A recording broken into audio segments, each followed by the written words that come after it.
This is the Volvo XC40 Recharge, but not for much longer. Soon it's going to change its name to the EX40 Recharge as Volvo prepares to go fully electric by 2030. But if you're in the market for an EV, this could well be one of the best to get. Hey, welcome to Four Wheels in the Seat. My name's Alex Dalrymple. You found your way to my channel where I review brand new cars every week. For people who might need to get a new car and don't know which way to turn, I can help you out with a simple, straightforward review. Don't forget to hit the subscribe button down below, the notification bell, and if you enjoy the video, I'd love a like. I reviewed the hybrid version of this car about 12 months ago. You can check out that review by clicking the link just up there. But this fully electric version looks pretty much the same from the outside. Most notable difference being the blanked out grille here at the front, which I think actually looks really, really good. We've got the Thor's hammer style full matrix LED headlights here that have 84 LEDs in each light cluster. Side on, and I actually quite like these wheels. They're sort of electric-ish. They don't look like a full EV wheel. They just sort of have a suggestion of electricity. They're 20 inches, nice and big. I like the two-tone paint job here with the black on top of the white. It just makes it a bit more interesting to look at. Roof rails up on top. We've got a panoramic sunroof as well. The L-shaped tail lights here, classic Volvo look. Under the powered tailgate, we've got a decent sized boot space with a pass-through there for long items like skis if you're heading to the snow or you want to put your fishing gear in or something like that. Plenty of storage space, even more under the floor here for your charging cable. And it's good that the battery actually allows for this amount of storage space, because in a lot of EVs, the battery just chews it all up. But here in the Volvo XC40, plenty of room. Now, I'm actually not entirely sure what we're going to see under here, because I haven't opened it before. And unless I can figure out how to do it, we're still not going to look under here. No. Found it. Wow, that's underwhelming. Lots of plastic. 30-litre storage space here in the front, but otherwise, absolutely nothing else to see. But I can tell you that underneath this and also at the back are two electric motors that altogether output 300 kilowatts of power and an outstanding 670 Newton meters of torque, which shoots this car to 100 k's per hour in just 4.8 seconds. That's actually faster than the Hyundai i30N sedan that I had last week. A full charge will get you 485 kilometers of range, and you can charge to 80% in about 28 minutes.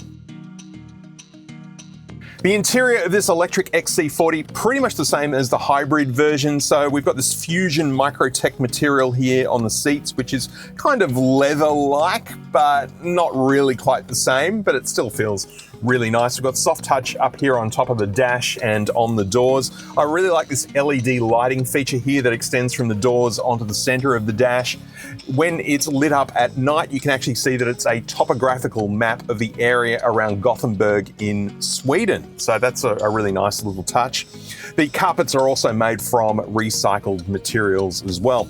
The center console screen, it's not the biggest around, but it's pretty good. It includes Google Automotive Services, so you can actually sign into your own personal Google account and add lots of apps. There's Google Maps, of course, the Google Assistant, which actually allows for full voice control of this car. And it works really, really quickly. It's actually much faster than similar systems I've seen from BMW, for example. Hey, Google, increase the temperature to 23 degrees. Sure, changing the temperature to 23 degrees. That is really fast. The sound system has 13 speakers and is powered by Harman Kardon and sounds really good. The picture on the screen looks nice and sharp, and also there is a full top-down 360 view for the parking camera, which certainly does make it a lot easier. There's also reversing cameras and other cameras dotted around from the outside of the car, which you can select when the car is traveling at low speed. Moving down, we've only got a couple of climate controls here for the front and rear demister. The rest of it runs through this system. Phone charging down the bottom here with a couple of USB-C inputs and a 12-volt outlet. Cup holders. This really interesting gear shifter here, which I actually quite like. It's similar to the one in the Polestar. Yeah, it's more like a sort of handle, I guess, but it has quite a nice feel to it. A couple of little hidden cubbies in here as well for hiding away small items. Not a very big center console bin, but it's big enough, and that's got a soft top on it as well. The digital instrument cluster, there's not a lot of customization available on that screen. It's pretty much, you just get what you get, but that's okay. It has really nice looking sharp maps on the inside that show the name of every street around you. It's powered by Google and looks really good. The steering wheel has a really nice feel to it as well. It's heated, which is nice. Nothing is really labeled on this. It's all just symbols. So you've just got to keep on reminding yourself that audio controls are on the right, cruise control functions are on the left. No paddles or anything like that to adjust the regenerative braking either. There's only really one level of regenerative braking, and it's either on or off, and you adjust that through the center screen. The seats, as I mentioned before, are very comfortable. The seating position is great, nice and high in the cabin, good visibility everywhere as you'd expect from a Volvo, and you just feel really sort of safe and secure in this car because it is so solid and so well made. The XC40 drives like a big car, but it really isn't. And you kind of do notice that here in the back seat where space is a little bit limited. So I'm 190 centimeters tall, behind my own seating position, and my knees don't really have very much room at all. There's a hard plastic shell here, which makes it a little bit more uncomfortable. I was talking about solid build quality, but I do have to say these nets here on the back for magazines or bits of paper or whatever do feel just a little bit flimsy. Down here in the center, we've got a couple of air vents. The outboard seats are heated. The controls for that are just down here too. And under this flap are two USB-C ports. Headroom, a bit limited for me. I'm touching the ceiling there, but I'm getting a great view through the panoramic sunroof. We've got an armrest here with cup holders. And yeah, it is a bit small for me. Kids will be okay. Just playing around here, and we discovered a really cool sounding noise. When you want to lower this seat down, you pull this handle, and isn't that satisfying? That's a nice noise. Well, the first thing you notice driving this car is just how incredibly quiet it is. Unlike some electric cars, there is no artificial noise whatsoever. It does feel very similar to the Polestar 2, and that's by no means an accident. The two cars are built on the same platform, they share many of the same components, and from the outside actually, the XC40 looks a lot like a Polestar 2. It's a bit hard to see during the day, but the Matrix LED headlights in this car are amazing. As I said before, there's 84 individual LEDs in each headlight, and they switch on and off depending on what the traffic in front of you is doing. So if you're on a dark country road, for example, and there's a car coming, the high beams will stay on, but individual lights will switch off so as not to startle the driver of the car coming in your direction. It's the same if there's a car in front of you. So your vision of the side will be really, really clear, but it will be a little bit darker directly in front of you where there is another car so as not to startle them. And also on corners, individual lights will switch on and off to give you a better vision of what's directly in front of the car as you're going around the corner. The Google software in this car is always online, which is terrific because it allows for over-the-air updates and installation of apps. And there are apps galore in this car, including YouTube, which of course you can't watch while you're driving. You've got to come to a complete stop to put that on.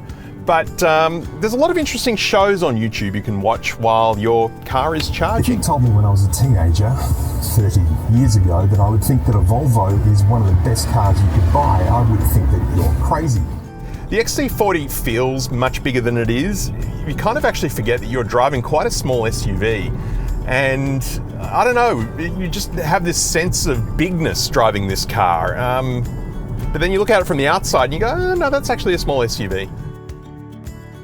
There is one pedal driving in this car, but unlike a lot of EVs, you can't adjust the severity of it. It's either on or off. I'm a big fan of one pedal driving, and I always have it as intense as I can. So it's just fine for me in this car, but other people don't really like it. The great thing with one pedal driving, of course, is that you can pretty much bring the car to a full stop without having to touch the brake pedal if you come off the accelerator at the right time. and you're in traffic, you can pull up the car behind you without ever needing to touch the brake pedal. And it's also just great for controlling your speed on the go. The other great thing is, of course, you're collecting extra energy from the electric motor braking, and that extends the charge in your battery. So from a technology point of view, this car pretty much has it all, but there is just one thing that's missing, which I find a little bit puzzling, and that's automatic wipers. It only has the old school off, intermittent, and, you know, all-out head wipers. There's no actual auto function. The ride in this car is just so smooth and comfortable and refined. At this price point, you'd want it to be, and, you know, arguably this is an expensive car, but it does feel somewhat justified. Volvo say that a full charge will get you 485 kilometers of range. I've had this car now for a week and a half, driving it pretty much every day, just taking the kids to and from school, doing a bit of shopping. I don't drive to work usually, I catch the bus, but, you know, regular daily usage.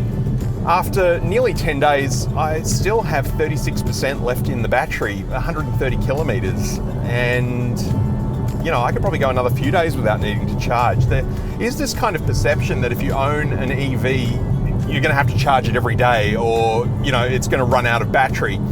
That's definitely not the case, because people generally do overestimate just how far they drive. And you can really, honestly, with most EVs available today, look at charging maybe once a week, every 10 days. The seat heating and the steering wheel heating in this car works so incredibly well, and it always seems to stay on. So if you get out of the car and leave it on when you get out, it'll be back on again as soon as you get back in. You don't have to switch it on for every trip. 0 to 100 in the Volvo XC40 Recharge dual motor is 4.8 seconds according to Volvo. So let's see what that is like. Oh my God. Oh, wow. Yeah, that was really good. So this really is the performance Volvo SUV that is a wolf in sheep's clothing. You just don't look at this car and think that it can do what it just did. But doing that, I just noticed, has slashed the range left in the battery by about 10 kilometers, and I've only driven about 1. Also, the other strange thing, and it's not strange, it's just becoming increasingly common in a lot of EVs, there is no power button. You literally get in the car, put it in drive, and go. There's no on-off switch. When I picked up this car last week, Greg from Volvo said to me that there are no more bad new cars. And you know what? I think fundamentally he's right, but some car makers are doing it better than others. And the Volvo XC40 Recharge is a great example of car making done really, really well. So if you're in the market for a new EV, you should definitely consider taking one of these for a test drive.